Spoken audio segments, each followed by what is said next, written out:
What's up guys, I'm Phoenix Master 1 and welcome to my Forma building guide for this month's HoF Forms featuring Legendary Lilina, Legendary Fae, Duo Idunn, and Murdock. We're going to be having skills up to the Legendary Male Chess banner, and this does include the skills from Choose Your Legends, so stuff like Endless Tempest, Creation Pulse, Reopening are all in the HoF Forms pool now. And we also have a new precedence, so this is the first time that we're getting a duo unit in HoF Forms with Duo Idunn. So you can expect more duo units in the upcoming months, and this can help you plan better. And these are all of the duo units that are possible in the upcoming months. Of course, I do think that they're going to be releasing the older duo units first, like Duo Idunn for example, and then for the next month maybe someone like Duo Lin or Duo Hector would be up. And I don't really see them putting the recent duo units in the HoF Forms, but eventually it is going to be happening, similar to how we saw them put a lot more recent legendary units in these HoF Forms. And putting up the recent duo units would also make the HoF Forms sell a lot better. And I've only showcased the duo units in this list, not any kind of harmonic units, and that's why you don't really see Sai and Leaf with Seliph because they're harmonic. So the precedence is not really set for the harmonics yet, but I think they are probably close behind, and we should be getting our first harmonic soon enough in HoF Forms. And before we continue, I want to thank the sponsor of this video, Marvel's Strike Force, a sponsor I'm really happy to be working with, and it's the ultimate squad-based RPG game where you could team up with the Marvel superheroes and villains in epic battles to save the universe. So you can assemble your dream team with characters like Spider-Man, Deadpool, Iron Man, and go head-to-head against iconic threats like Doctor Doom and Apocalypse. Use my link in the description or scan my QR code to get some awesome freebies, including Agatha Harkness this month. She's completely free. Marvel Strike Force is a free-to-play mobile game and offers a lot of ways of battling with your squad. So whether you're taking on campaign PvP modes like Arena and Blitz, or joining forces with your friends in Alliance Wars and Raids, there's always something new to explore, and the synergy between your characters adds so much strategy. So building up the perfect team is key from certain factions like Avengers or the X-Men. Plus this month you can unlock the amazing new characters like Blade and his Night Stalkers. And if you're a new player, then you can unlock up to 17 characters within your first 30 days of playing the game. And we're talking about heroes like Spider-Man, Thor, Captain America, and more. But wait, there's even more. So to celebrate the Halloween, use the promo code Halloween to get 100 shards for Zombie Iron Man, which you have definitely seen in What If, and 600k gold, 480 L2 training modules. So remember to use my link in the description or scan the QR code on your screen to download the game today and claim your rewards. And now let's get back to our video. Legendary Lilina is an amazing Red Mage Cavalier with her weapon studied 4-blaze, which is extremely unique because it has got Hardy Bearing built in. So unlike a lot of the AoE nukes, she doesn't really have to waste her Sacred Seal trying to counter something like Vantage with Hardy Bearing Sacred Seal. So that does help, and she did get a refine to this a while back. So it does a -1 special cooldown, and it also has the Time Pulse 3 effect, which does help her pre-charge this AoE special. And she's able to get +11 attack and resistance in the combat with her weapon. And she also gets the guaranteed follow-up attack, and the most important thing out of this is definitely the true damage, which she's able to get. So it is going to be 15% of her resistance, and this is going to be added into her AoE special. So after her remix and refine, she could AoE nuke a bit better because of the multiplier in her AoE special being changed and her getting this kind of true damage in her weapon.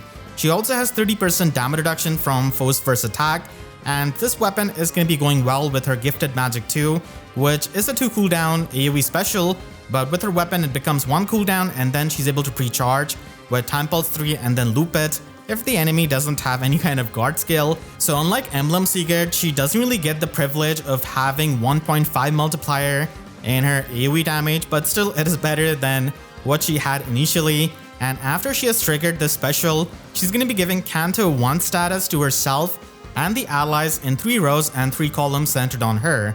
So back when she got the remix, this was actually pretty unique, but then we got more units with the Canto as a status that they could give out to other allies, and Brave Female Robin is one of them. And now we also have Emblem Sigurd as an emblem ring that you can just use to get even better Canto. So this kind of counter support is not as good as it used to be before, and Lilina can still nuke hard with her AoE special, but it has definitely gotten a bit tough for the AoE specials nowadays because we do have a lot of Breath of Life 4, and it does allow the tanks to just take on the AoE specials much better, and Lilina here doesn't really have the 1.5 multiplier in her AoE special. And we have also been getting more units that get some kind of damage reduction against the AoE specials, and right now there's no way of piercing that kind of AoE damage reduction. Legendary Lilina's needs are going to be pretty straightforward, so she already has a preferred special, and I guess you could pick up Ruptured Sky for the value, just for fun, but you're never really going to be using it over her AoE special in any kind of world. And for Slotty, you have to go for Crystalline Water. It's her best Slotty skill so that she can stack up more visible attack and resistance, so this way she can hit harder with her AoE specials, and scaling up her resistance does help her have more true damage, and it also enables you to use the ploy skills, which is again going to be helping her hit harder, so this is definitely a must-have. And if you're a big Legendary Lilina fan and if you already have this Slotty skill, then I guess you could try and get Flared Mirror, but if you don't have it, then definitely go for Crystalline Water no matter what.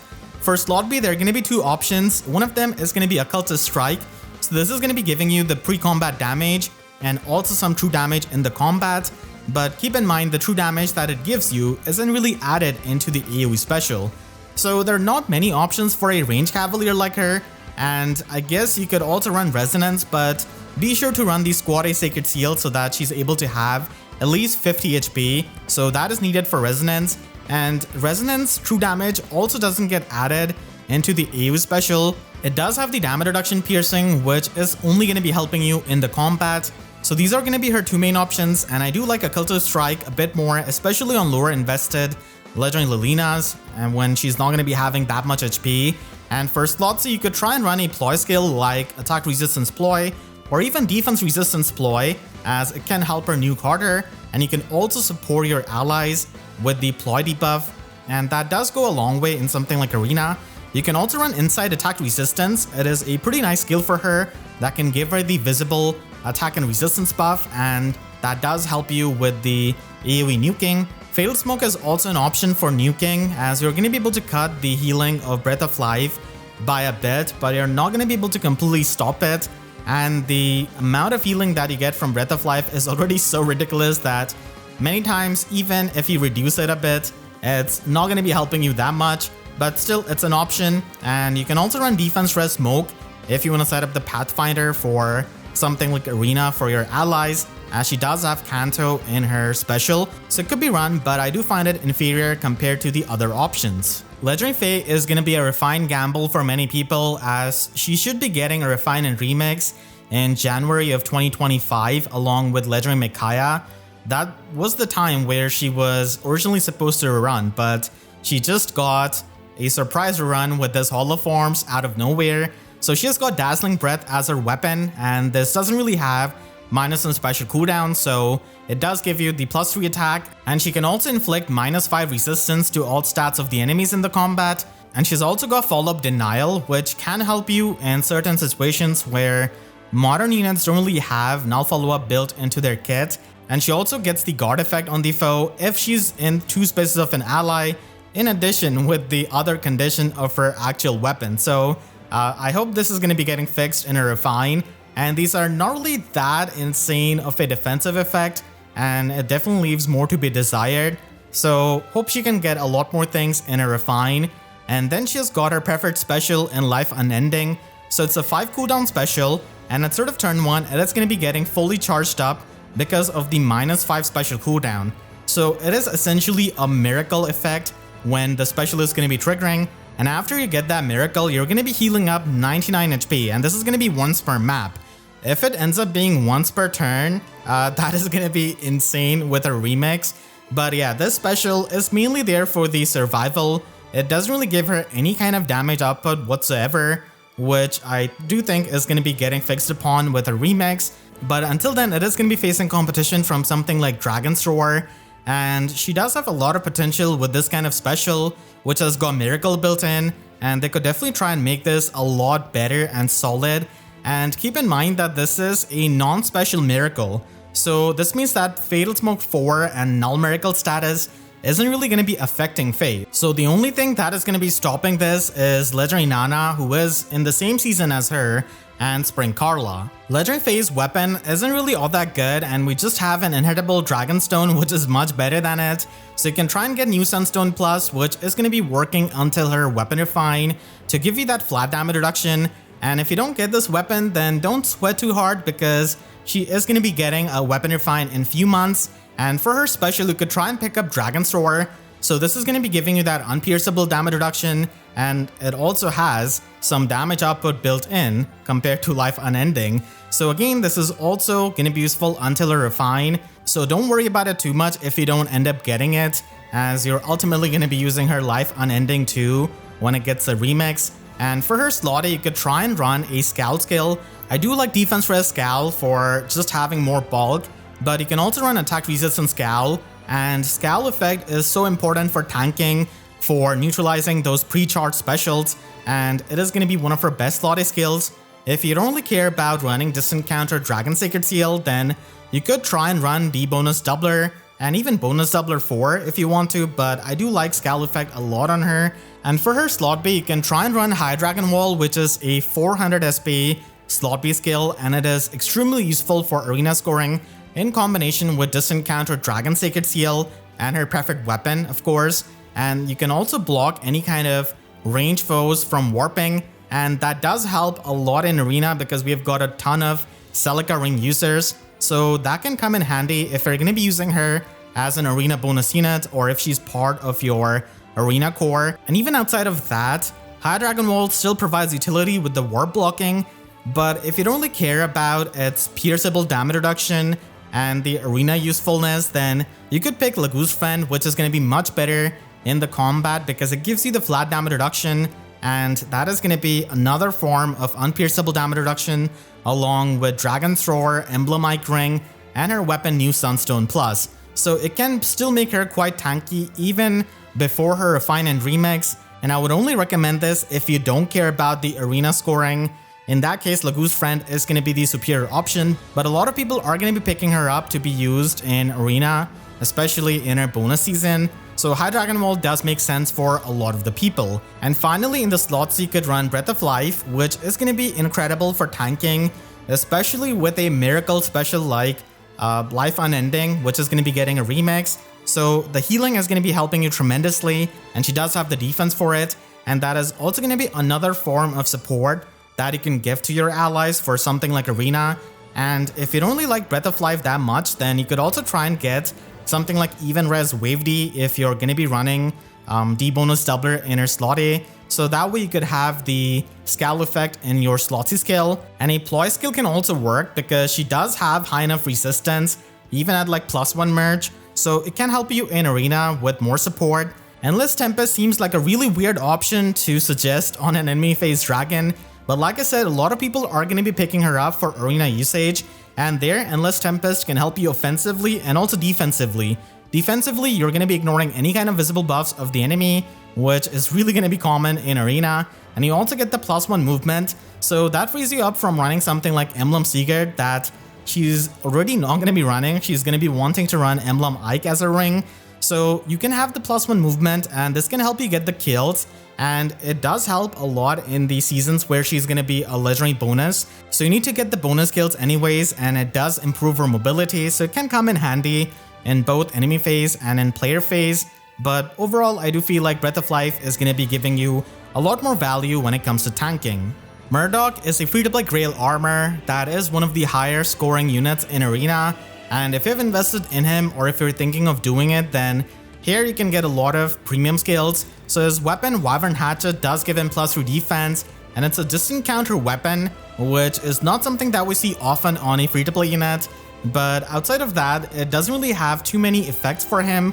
So he can inflict the -6 attack and defense debuff on the foe, and then he could inflict even more attack debuff on the enemy. It's kind of akin to the tier 4 version of Seal Attack, and then he has got the guaranteed follow-up attack built in. So he doesn't really need to run something like Vengeful Fighter that badly. But unfortunately for Murdock, he's no longer the highest scoring option for Arena, and even for his combat, he's completely outclassed by Marnie, who is one of the more insane free-to-play units that we have got, with a really stacked weapon that has got Miracle built in. So the level of difference between the performance of Murdock and Marnie is just worlds apart. But if you like him a lot, then you could definitely try and get some skills. Unfortunately, in this Holo Forms, we're not going to be having any kind of tier 4 save skills or shield fighter be available, so he's going to be missing out on that in the classic Holo Forms fashion. And for his special, you could pick up Armored Beacon or Armored Blaze depending on the kind of save skill that you're running on him. So if you're running a far save skill, then go with Armored Beacon. If you prefer to use him as a near savior, then you could run Armored Blaze on him. And alternatively, if you already have Armored Beacon inherited on him, then you could just pick up Armored Blaze as an alternate option. For slot A, I really like Earthfire Boost, as you can get extra HP out of it and also the guard effect. But if you already have it on Murdock, then you can also try and get Stronghold, and it does give you the cleansing against the panic and the debuffs on your defensive stats, so it could be a decent option that you could also pick up. And for slot B, Shield Fighter as it is would not have been useful for arena usage, so you could instead try and get Weaving Fighter, which can give you a lot of damage reduction and also healing, and the follow-up negation that it has got can actually come in handy in arena where a lot of units are modern and they don't have null follow-up in their weapon or their kit. So it does help you, but he's not going to be having as good of a time against Brave Felix like Marnie does. Reopening is also a fantastic option that you could pick up, but unfortunately because Murdock has got the guaranteed follow-up attack in his weapon, you're not going to be able to get the full effect of its flat damage reduction and true damage to its max extent. But still, it could be an option if you just want to get some flat damage reduction for arena usage, and if you're going to be running him with a different slotty scale like Stronghold for example, so it combos up nicely with that. And you often see Reopening and Stronghold on Marnie, so it also works on him. And you could also run a far save skill, as he does have a distant counter weapon. He can also work as a near savior. It just depends on your preference and what special you have picked up in the Holo Forms. So both of the save skills are going to be viable for him in arena. It's just that you're not going to be using the distant counter aspect when you use the near save, but that's not really that big of a deal. And if you happen to have both of the near and far save skills inherited on him already, then I guess you could try and pick up Breath of Life 4 just for the value. Duo Idunn is the first duo unit in a Holo Forms, and she got her weapon refine last year. So Zephyr Breath does have the effective damage against the armored foes, so it is relevant for near saving, and it also gives her plus resistance, and then she can inflict -6 attack debuff and -4 speed, defense, and resistance debuff on the enemies. She also has null penalties, so she doesn't really care about any kind of debuffs, and you should also not be running any kind of unity skills on her. She also has the follow-up negation built into her weapon, and like I said, having follow-up negation can sometimes be helpful. And then with her refine, she gets another round of debuffs to the enemy stats, and then she has got 5 flat damage reduction from foes' first attacks, including the brave hits. So this kind of flat damage reduction is extremely helpful in tanking, and she also heals up 7 HP after the combat, and she has got Dragon Wall 3 built in her weapon. So while it's pierceable damage reduction, the damage reduction you get against the AoE specials can still be helpful with her higher defenses. So it's a pretty decent weapon refine, but ultimately she's going to be paling in comparison to the newest Red Armored Dragon in Halloween Nage, to no one's surprise. But if you really like Idunn, then this can be your chance of getting the premium skills and missing out on Shield Fighter, Dragon skills, and also tier 4 save skills. So again, it is really fun to have that happen every single time. She also has her duo skill, which does give you the defense and resistance buff, the Dragon Shield effect, which is going to be giving you the immunity against the Dragon effective weapons, and also the Savalan Shield effect. So something like this could be helpful in summer duels where you could use her duo button just to stall and see what the enemy does. So you can just get her weapon as the refine to save up some of the divine dues. There's no other inheritable weapon that's worth getting for her, and Dragon's Roar is going to be the special of choice, and it is going to be flexible where it is able to work with both near save and far save. And as it is, we don't really have a resistance variant of Armored Blaze, which you would have liked. So Dragon's Roar is something that I would be picking up. And for her slotty, you could try and get Defense Res Scowl. Again, Attack Resistance Scowl can work out fine. I do like boosting up the overall bulk of these dragons with Defense Res Scowl, but attack resistance Scowl can also work out. And as a near savior or far savior, you really want to focus on your bulk. You can also try and get Fire Flood boost as an alternate option, as it is going to be giving you the extra HP and the guard effect. So if you get really unlucky, you could pick that. And for slot B, you actually have a couple of options. Even though Shield Fighter and Dragon skills is missing, Shield Fighter would have been the ideal skill, but you can pick up High Dragon Wall as it is going to be one of her better options, and it can give you the utility with the warp blocking, and it can stack up the damage reduction with the Dragon Wall built in her weapon. So it can help you get a bit more bulky, but you could also get Canny Fighter if you want a bit more damage reduction against the null follow-up enemies. But keep in mind that she already has the follow-up negation in her weapon, so it does overlap a bit with Canny Fighter. More healing is nice though, but overall I like the utility of High Dragon Wall way more, so it can be useful in something like Ether Raid's defense, and Summoner duels, and even in Arena if you're going to be using her at +10 merge.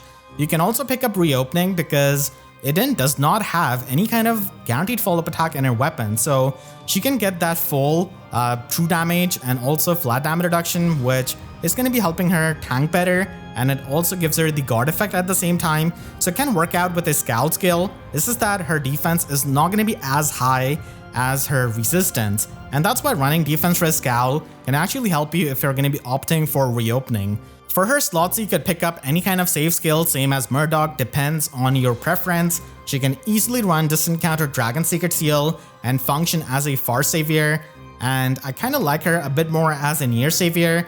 And Wily Fighter is a perfect option for her Sacred Seal when you're not going to be using her as a far savior, because it gives you the guaranteed follow-up attack and it also lets you ignore any kind of visible buffs of the enemies, so that can be really helpful for tanking. Next month in November, we're going to be getting a Blazing Sword holoforms, and Duo Hector and Duo Lin are going to be an option, even Duo Mark, but I don't think we're going to be getting Duo Mark this fast, as he is the newer option out of the three. And Duo Hector actually has a bit of a weird thing where they didn't really say that he's going to be on a holoforms banner when he just got a run to his actual seasonal banner. So I checked the notification, it doesn't have anything. Maybe he could be added last second, and maybe they're not revealing that for these holoforms banner. I'm not sure. I was just thinking that with the logic of them telling us which kind of legendary or mythic unit is going to be returning on certain months, that would also apply on duo units, but I guess it is to be seen. So these are all of the potential options that you can try and expect. Legendary Ninian does have her scheduled run in November, so it could mean that she is in the Blazing Sword holoforms, which could mean nice things with Shadow Shift skill that you could try and get, and also momentum in the slot B. And these are my overall narrowed down options for Blazing Sword holoform. I do think that young Eliwood has a pretty good chance if it is not going to be Duo Hector, because he's a nice support unit and he's also one of the recent units, but Harkin could also happen. In the blue slot, I do think that Flame Tribe Lin does have a solid chance, and we already know that multiple versions of the same character could appear in a holoforms patch with Spring Maria and Fallen Maria in the Arcania holoforms, so that should not be a big deal for Lin, and she is already present in the Divine Codes, so I feel like that does boost her chances a bit. And then in the best case scenario, Legendary Ninian could happen as an amazing water legendary unit, and I do feel like Ninja Lin is going to be happening. They love putting Ninja Lin in a lot of the banners, and I don't think holoforms is going to be an exception if we're not getting Duo Hector. And again, we don't know if they're going to be putting two duo units at the same time in that batch of a holoforms. It was like that for the legendary and mythic units, but then eventually we ended up getting like up to 3 legendary units in a single holoforms. So it could happen, but we still need to see that. And that's why if Ninja Lin is not going to be happening, then maybe Duo Hector could happen in the red pool. We're going to be having Shield Fighter in the skill pool until then, and that could improve his performance. And blue, we could have Isadora as a decent support option if we're not going to be getting Young Eliwood. And then Fallen Linus could be the Grail option. Young Rebecca is the 4-star focus, and they love putting those in the holoforms, and she's also in the Divine Codes. So if it's not Ninja Lin, then I feel like she has pretty good chances. And don't forget to download Marvel Strike Force using my link in the description or the QR code, and start building your squad today and get Agatha for free. I want to thank all of my team members for their constant support, and you can click the link on the screen right now to check out my breakdown of the new 8-8 Dagger and Rian Marianne banner. And make sure to subscribe and hit the notification bell, because YouTube sub boxes are about as amazing as putting 2 armor units before putting shield fighter in the skill pool. So with that, I'll see you guys next time. Thank you so much for watching and have a great day.